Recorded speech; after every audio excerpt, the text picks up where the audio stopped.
So what's the scenario? If you're gonna say here we go, I gotta say, so what's the scenario? Boom, bow. Like a dungeon dragon. All right. Let's do this thing. You got a team, here's a word of the wise. You want to dominate your league? Go to football, guys. Football, I'm living in a fantasy. Football, got everybody mad at me. Football, cause every game I had to win. Football, I gotta be a champion. Football, I'm living in a fantasy. Week 15 waiver wire. Can you believe it? We are here for Cecil, Lammey, Sigmund, Bloom, the Audible, footballguys.com. And Bloom, we have to revisit this every single year. Are waivers even open in your leagues? Like some are, and we're here to hang out with y'all anyway, but we're going to do the format differently because we're in the fantasy playoffs. We're here. We made it. And some of y'all may not have open waivers. We get it. I know the leagues I'm in, Bloom, you don't have any waivers in the playoffs. Yeah. So we'll see. Well, and I think that, dynasty leagues, it becomes a lot thinner. And in your redraft leagues, I mean, we could probably spend the whole time on this show just talking about the ins and outs, ethical, moral conundrum of should there be a waiver wire whenever only 4 teams or 6 teams care about it, right? Is there a duty? So, and this game brings in things like, do you have a toilet bowl or some sort of bracket for some extra prize so that people stay interested that aren't in the playoffs? But at the same time, values are still going up and down. Injuries are happening. Offenses are coming together. Defenses are coming together or falling apart. Teams are playing harder. Some teams are playing to save their coaches' jobs. Some teams are definitely not playing to save their coaches' jobs. So we still have values changing. And I think we still have to track that. And obviously, if your waiver wire is open and you're in the playoffs, again, as I've hit this note the last couple of weeks, look at your bench. Really do a simulation emotionally. How would you feel about having to start that player? Because injuries are going to continue to mount. And see, so we're also to the point of the year where, like Justin Herbert's finger, why would they play him again? Why would they put him back out there? So injuries that might have been 1 or 2 week injuries earlier in the season might be season-ending injuries now. They would do that because the Spanos won't hire Brandon Staley's job, right? As I'm trying to figure out how to speak English this morning. Like Brandon Staley still has a job, correct? As we're sitting here live on December 12th. That's why. Because he'd throw Justin Herbert back in so he can prove that he can still make it. And the Spanos can be like, oh, I guess we won't spend money on a new coach. Anyway, don't get me started on that. So we have more casual conversation. But Bloom, before we jump in there, something really, really important, near and dear to my heart. I'm so glad Joe is doing this. This is our Football Guys giving back to St. Jude. Football Guys finding a way to give back this holiday season from December 11th to December 15th. Football Guys is donating 20% of every new premium subscription sold directly to St. Jude's Children's Hospital. This is your chance to get all the expert insights, tools, and resources that Football Guys Premium offers while supporting an incredible organization. Don't miss this opportunity. Sign up for Football Guys Premium subscription between December 11th and 15th and help make a difference. Let's show what the fantasy football community could do when we come together. Check out the link in our podcast description and learn more and get started. That's Football Guys. And giving back to St. Jude and Bloom, like, we'll start the show with real talk because St. Jude Children's Research Hospital, every time, man, like it's very impactful. The commercials, everything brings a tear to my eye. And I remember my mom would always like talk about those commercials and everything as well. So they're doing, we're slappies that talk about football. They're doing they're helping out in a real way. Yeah, and I think that we always should try to strive for gratitude, to feel gratitude. And yet, at the same time, the sadness of the world is always around us and always finding a way in because it is everywhere. And you can combine those two. You can make a nice little dumpling, a little yin-yang dim sum of feel gratitude for what you do have, and you can do something for the folks that are dealing with things that do make us sad. Okay, let's move into the quarterbacks, Bloom. And I'll just say this because I think it's pretty easy to wrap this up. And I looked at your waiver wire Yeah. report, upgrades, downgrades, and waiver wires available at footballguys.com. And yeah, Desmond Ritter could help you. And yeah, Zach Wilson is out there. But I'm just going to ask you one question, brother. Sure. Why is Joe Flacco not the top quarterback? Like, Well, are we not projecting more? He's one touchdown away from having as many touchdowns as Kenny Pickett. Is that right? I see that meme floating around. Like, seriously. So that's all I'm asking, because fantasy playoffs, and I'm not saying that. Listen, I had to wear a Wacko for Flacco t-shirt when he was here. It scarred my soul. But seriously, like everybody else, we all, hey, and at this time of year, for the love of God, we all know who's out there, right? right. Tell me why Joe Flacco isn't, and he's not even close. You have him as like No. a 1%er. So just let's Yeah. have that conversation. He's more of an afterthought in one quarterback leagues because he doesn't add anything as a runner. Also because he's going to play 2 games outdoors in Cleveland. And we know in December, the weather can always factor into those. And one of those games in the fantasy Super Bowl week 17 is against the Jets. Now you do have a week 16 game at Houston. So if you're doing a committee quarterback approach, that's a pretty good spot this week against Chicago. Chicago actually was pretty tough on Jared Goff. It was outdoor Jared Goff. It's going to be outdoor Joe Flacco. So I just think he doesn't give you the extra dimensions, right? If we look at Desmond Ritter, we look at Zach Wilson, Jake Browning. I would even put Tommy DeVito, the star of Monday Night, on a par with him because DeVito can contribute with his legs. So I just think it's a question of Flacco's ceiling. That being said, where Flacco's rise is important, other than for Browns fans, of course, is for Amari Cooper, for David Njoku, who really looked like the idealized version of David Njoku last week, even for Jerome Ford and Kareem Hunt, because it's lifting the offense. And again, I just think it takes a moment to pause.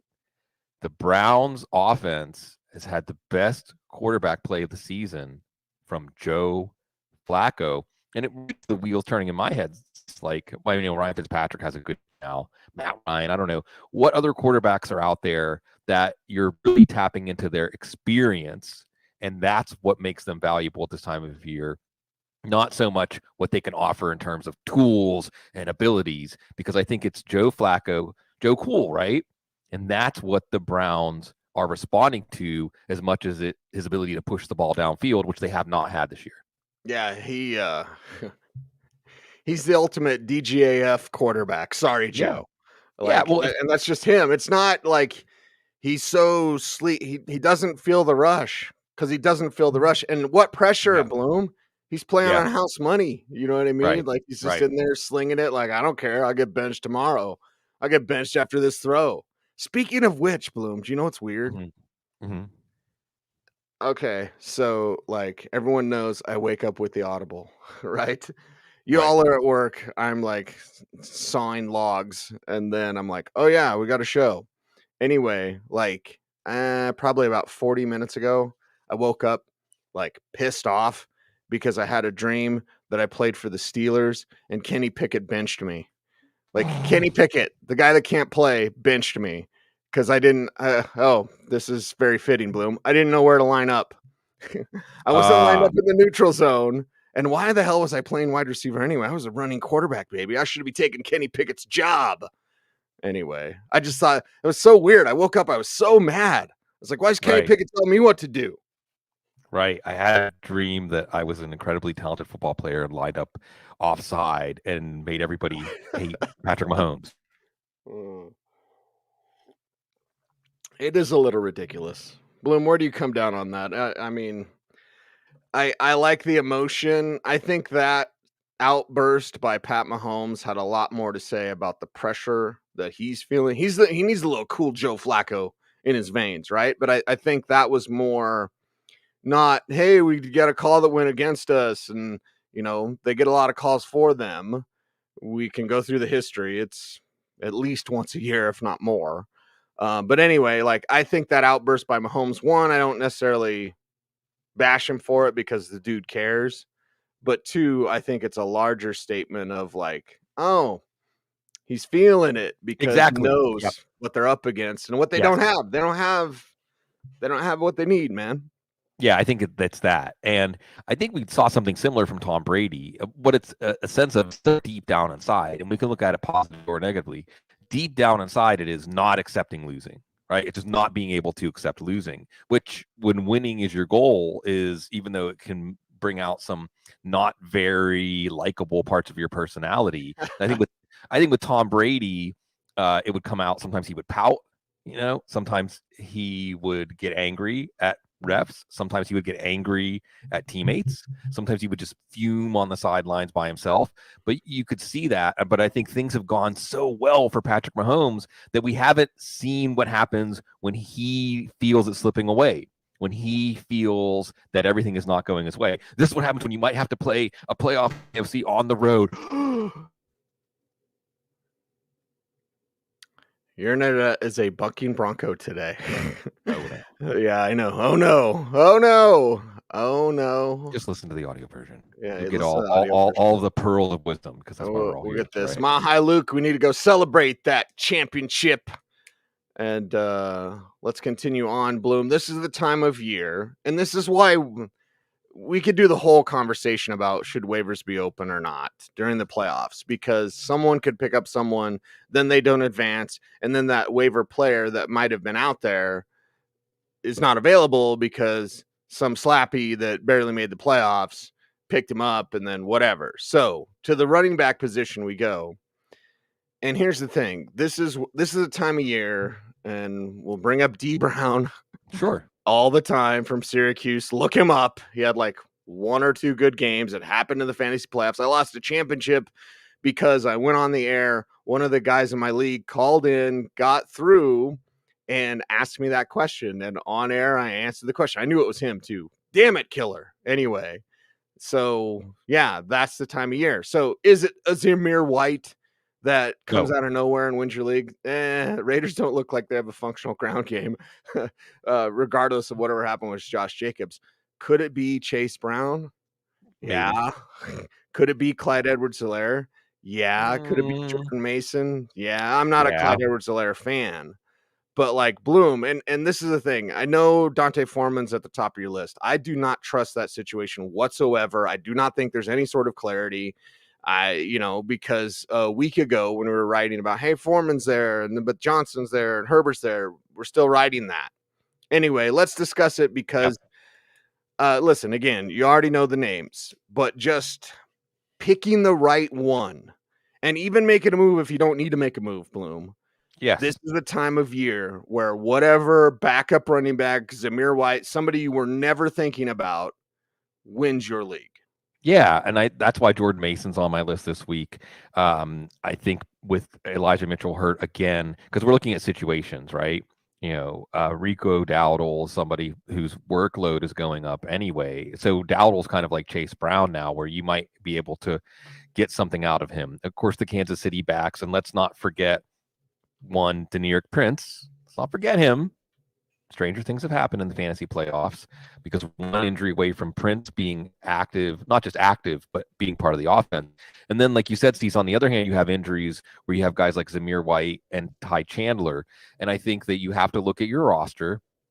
And what's interesting is, and I hope this is at least a bit because of football guys and our advice, I got a lot of questions last week, Cease, from players, fantasy players that have Zach Moss and Rashad White and Devin Achane and Raheem Mostert. Boy, that's a zero running back draft from heaven right there, right? Yeah. So it's difficult. These are difficult calls, right? So if you're already there, then you're not bothering with a Zamir White or Ty Chandler. Yes, injuries can happen and make that fifth running back on your roster number 2 within a couple of weeks.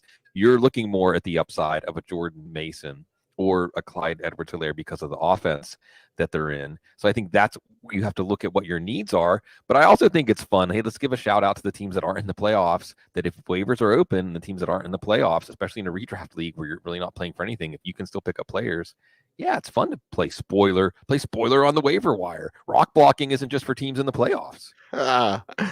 Oh boy, there comes our ethical conversation about waivers open in the postseason, because it's like, you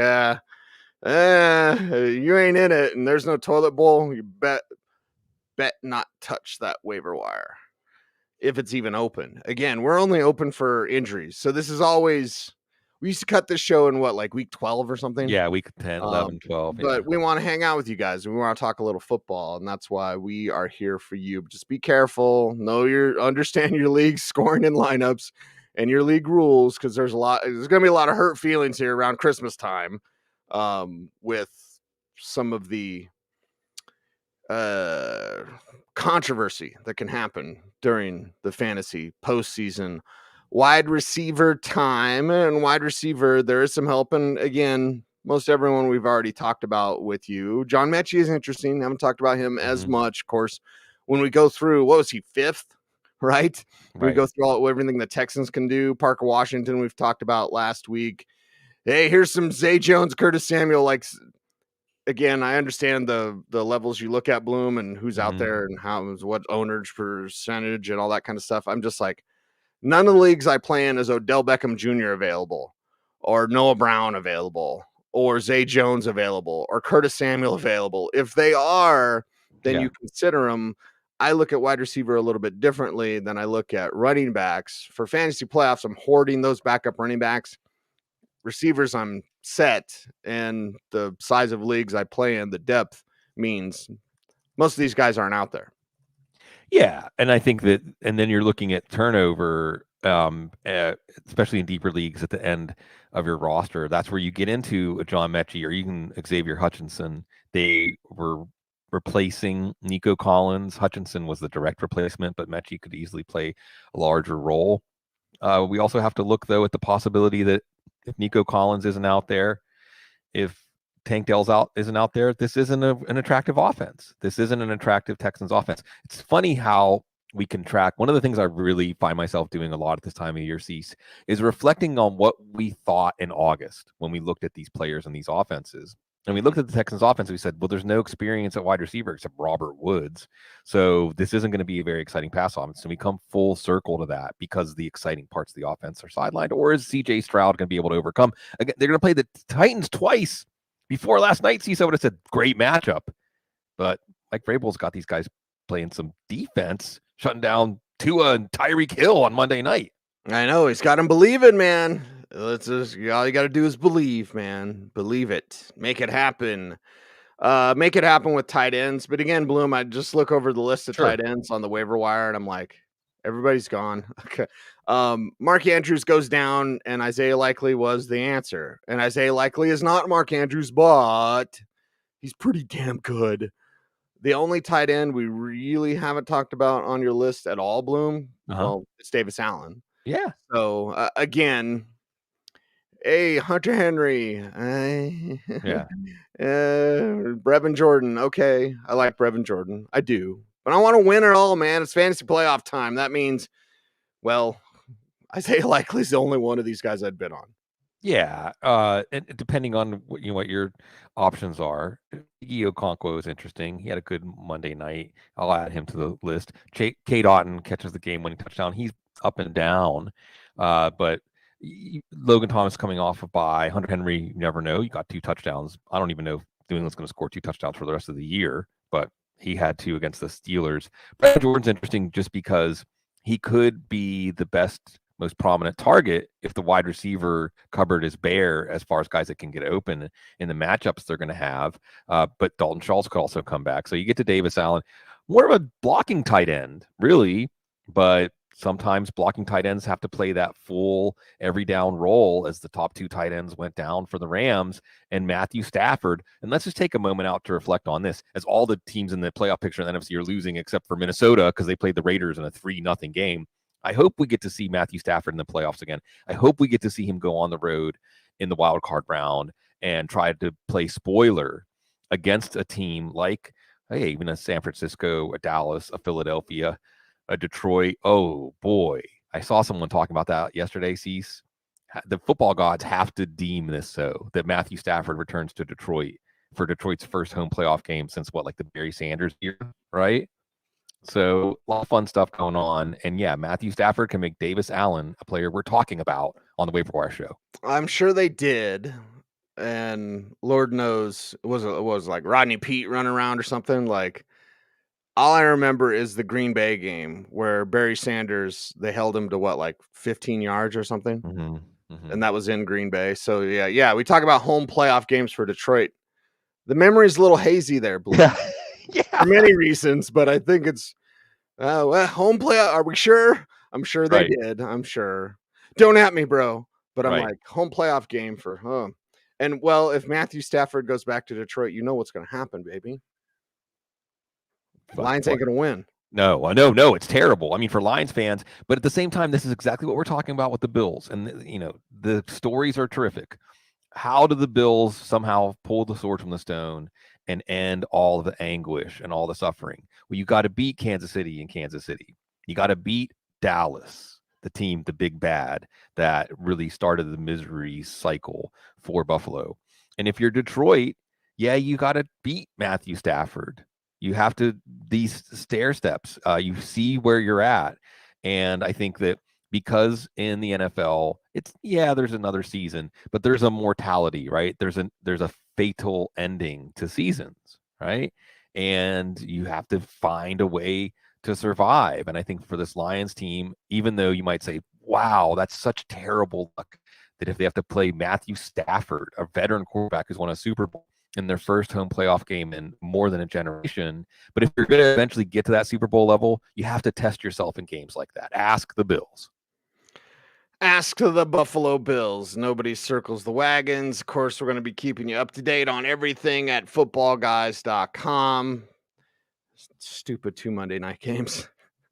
We went through it, Bloom. I suppose I should ask you, was it good for you? Yeah, and it's just great. Again, every time we get together, every time we press the go live button and we get to spend time with our people, and we got a good conversation going on in the chat room about Sicilians and Sicilian traditions. They used to call that corner, the French Quarter, Little Palermo. Like 90% of the Italians coming to New Orleans were from Sicily. It's good stuff. St. Joseph's Day, look it up. We got to honor St. Joseph too. Anyway, it's just fun to get together with our people. And I don't know about all y'all out there listening, but I know if you come to the YouTube show and you're here live with us as we're recording this, and you're part of the chat room, lightens your load. It removes some of that burden. And it's going to keep me coming back. And that's because of y'all. That's what's going to keep me coming back more than the NFL, more than Tommy DeVito. It's our wonderful community. Yeah, it is the community out there. It is a wrap for the playoff edition. Playoffs are here. Our weekly previews will be coming up tomorrow. Same bat time, same bat channel. So help us out as we grow our YouTube channel. Make sure to like, comment, share, subscribe, hit the notification bell so that you never miss a vid, so that we can continue the conversations with you. So please help us out. And if you've commented in the chat room, comment down below. It helps the YouTube algorithm, as my mouth gets us in trouble with that. We need your help to like it and put it in front of other people. We appreciate you for helping out very, very much. That is the playoff edition. And that's a wrap, baby. He's Sigmund. I'm Cecil. We are the Audible. Everyone stay tuned. And would you please stay frosty?